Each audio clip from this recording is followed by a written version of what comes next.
optimal range of shoulder motion? Well, it is important to have full range of motion in your shoulder because you can prevent postural distortions throughout the entire kinetic chain.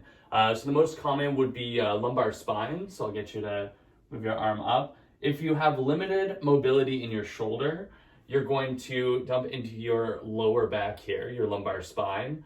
This is not ideal. If you were to be lifting any load and your spine is bent like this, you're going to injure down there, you're going to feel pain, and it's not going to be okay.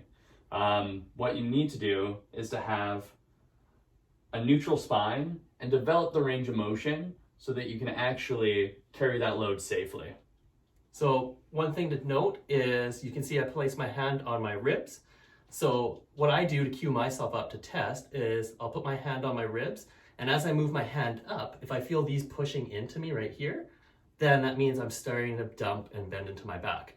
So what you would like to do is have your ribs stacked on top of your hips so it looks like a neutral spine. So you could try this against the wall for feedback. Flat back, ribs down, bracing through your core so you can breathe. Eventually the air will be pushing out through the sides, through the belly, through the back. Don't let the ribs push into you, and just the shoulders should glide. And you should be looking straight ahead. Your head shouldn't be tilted to this either side. And eventually you want to have healthy range of motion like this. Once you can reach this, you can press overhead.